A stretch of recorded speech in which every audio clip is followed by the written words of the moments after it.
नमस्कार दोस्तों, welcome to white paper. मैं हूं कुलदीप डनसेना एंड आज हम एक बहुत ही इम्पॉर्टेंट एंड क्रूशियल रिमार्क्स से बात करेंगे जो कि बांग्लादेश के फाइनेंस मिनिस्टर मुस्तफ़ा कमल ने दिया है। दोस्तों, इन्होंने ऐसे देश जो कि चाइना से लोन लेना चाहते हैं, जो कि डेवलपिंग कंट्रीज़ हैं, उनको वार्न किया है। उन्होंने कहा है कि ये देश एक नहीं दो बार सोचें अगर वो चाइना से लोन लेना चाहते हैं तो, बिकॉज चाइना का जो लेंडिंग डिसीजन मेकिंग है ये काफ़ी पुअर है एंड इस पुअर लेंडिंग डिसीजन मेकिंग के कारण ये देश जो कि चाइना से लोन ले रहे हैं, इनका रिस्क बहुत ज़्यादा बढ़ जाता है एंड ये रिस्क इतना ज़्यादा होता है कि आगे चल कर के ये डेट डिस्ट्रेस वाली कंडीशन पे आ सकते हैं। दोस्तों, ये स्टेटमेंट शो करता है कि दुनिया आज चाइनीज़ लोन को लेकर के कॉशियस होती जा रही है, बिकॉज जिस तरीके का सिचुएशन आज श्रीलंका में, पाकिस्तान में देखने को मिल रहा है, ये डिज़ास्ट्रस है। श्रीलंका में जिस तरीके से बिना फीजिबिलिटी स्टडी के हम्बनटोटा पोर्ट डेवलप हुआ ऑन चाइनीज़ लोन एंड आज वहाँ पे कोई इकोनॉमिक एक्टिविटी देखने को नहीं मिलती है, इस कारण से उस पूरे पोर्ट का लाइबिलिटी श्रीलंका सरकार के ऊपर है एंड आज जब श्रीलंका इस लोन का रीपेमेंट करने के लिए कैपेबल नहीं है तो श्रीलंका ने उस पोर्ट को 99 साल की लीज के लिए चाइना को दे दिया है।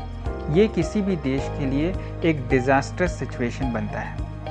दोस्तों, इस चीज़ को रेफ़र करते हुए बांग्लादेश के फाइनेंस मिनिस्टर बीजिंग को कॉशन करते हैं और ये बोलते हैं कि बीजिंग को एक robust process for evaluating it's loan इसकी ज़रूरत है। मींस किसी भी प्रोजेक्ट को लोन करने के पहले आपको एक रोबस्ट प्रोसेस अपनाना चाहिए, एक प्रॉपर थॉरो स्टडी होना चाहिए, एक फीजिबिलिटी स्टडी होना चाहिए एंड उसके बाद ही लोन सैंक्शन होना चाहिए। जिस तरीके से वर्ल्ड बैंक हो गया एंड एडीबी हो गया और भी बैंक्स हो गए, किसी भी प्रोजेक्ट को फंड करने से पहले एक थॉरो स्टडी करवाते हैं, वहाँ की फीजिबिलिटी स्टडी करते हैं, वाइबिलिटी स्टडी करते हैं, उसके बाद ही लोन सैंक्शन होता है। उस तरीके से चाइना को भी इस तरीके का प्रोसेस अपनाने की ज़रूरत है, बिकॉज रिटर्न ऑन इन्वेस्टमेंट ये भी काउंट करना पड़ता है। बिल्कुल एक ब्लैंक चेक बना करके दे देना आज तक चाइना का इसी तरीके का लोन सैंक्शन करने का नीति रहा है, जो कि एक हिसाब से डेट ट्रैप की पॉलिसी को बढ़ावा देता है। और इसी कारण से आज श्रीलंका हो गया, पाकिस्तान हो गया और भी बहुत सारे देश जो कि चाइना से लोन लिए हुए हैं, आज इसी स्थिति में फंसते हुए दिख रहे हैं। दोस्तों, एक चीज़ नोट करने वाली है कि globally belt and road initiative में जितना भी इन्वेस्टमेंट हुआ था उसमें से मैक्सिमम इन्वेस्टमेंट आज ड्राइंग अप सिचुएशन पे आकर के खड़ा हो गया है। दोस्तों, जो प्रोजेक्ट है बीआरआई के अंदर में जितना इन्वेस्टमेंट हुआ है, उस हिसाब से आज के टाइम में उस इन्वेस्टमेंट के अकॉर्डिंग जितने प्रोजेक्ट ऑपरेशनल हो जाने चाहिए थे वो ऑपरेशनल आज भी नहीं हो पाए हैं। रीज़न कुछ भी हो सकता है, कोविड-19 ले लीजिए, यूक्रेन रशिया वॉर ले लीजिए, उस देश में करप्शन ले लीजिए, जिसके कारण वो प्रोजेक्ट कंप्लीट नहीं हो पाया है। तो इसके बाद एक और चीज़ देखिए, ये सारा चीज़ होने के बाद चाइना ने अभी कोविड-19 के बाद से बीआरआई के अंडर कोई नया इन्वेस्टमेंट अनाउंस नहीं किया है। इसका रीज़न कुछ भी हो सकता है, जैसे कि कोविड रिस्ट्रिक्शंस वहाँ आज भी चल रहे हैं, वहाँ के बैंकिंग सेक्टर का कोलैप्स होना ये हम देख ही रहे हैं। बैंक के कोलैप्स होने के बाद वहाँ की सड़कों पे टैंक का उतार देना वहाँ की सरकार के द्वारा, चाइना का जो रियल स्टेट इकोनॉमी है उसका कोलैप्स कर जाना। तो ऐसे बहुत सारे फैक्टर्स हैं जो चाइना में चल रहे हैं और ये सारे फैक्टर्स मिला करके चाइना में इकोनॉमिक स्लोडाउन की ओर अग्रसर हैं। चाइना इकोनॉमिक स्लोडाउन की ओर अग्रसर है। तो इस कारण से भी चाइना ने इस इनिशिएटिव के अंदर में कोई नया इन्वेस्टमेंट अनाउंस नहीं किया होगा।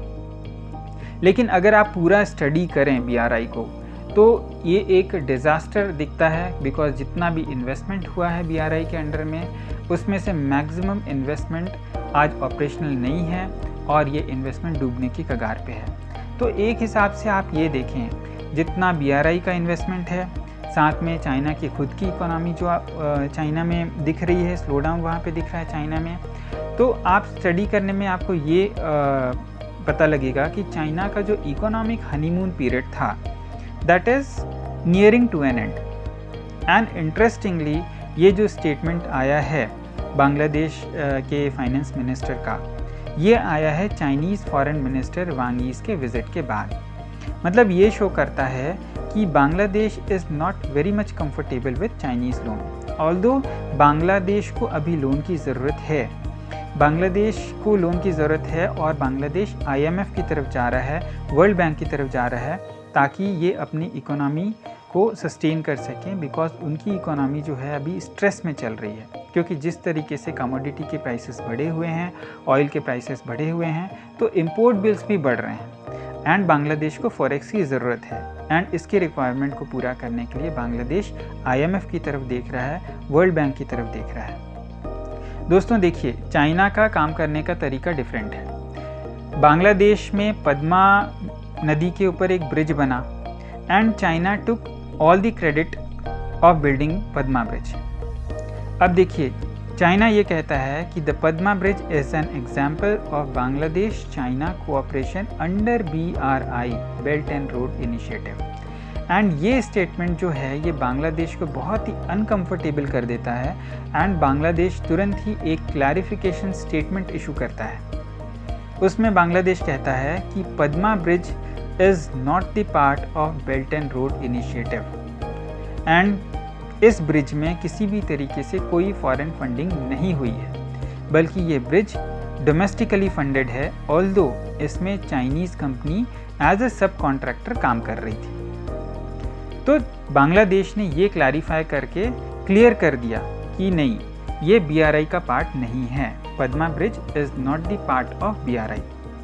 देखिए, करंटली बांग्लादेश जो है चाइना से $4 बिलियन का लोन है बांग्लादेश के ऊपर एंड ये बांग्लादेश का टोटल डेट का 6% है एंड बांग्लादेश का जो टोटल डेट है 2021 के हिसाब से $62 बिलियन का बनता है। तो उस हिसाब से बांग्लादेश के ऊपर $4 बिलियन का लोन है चाइना से। तो दोस्तों, इस पूरे मैटर पर आपका क्या विचार है, कमेंट बॉक्स पर हमें ज़रूर बताएं। वीडियो पसंद आई हो तो हमें लाइक करें, सब्सक्राइब करें, शेयर करें। धन्यवाद।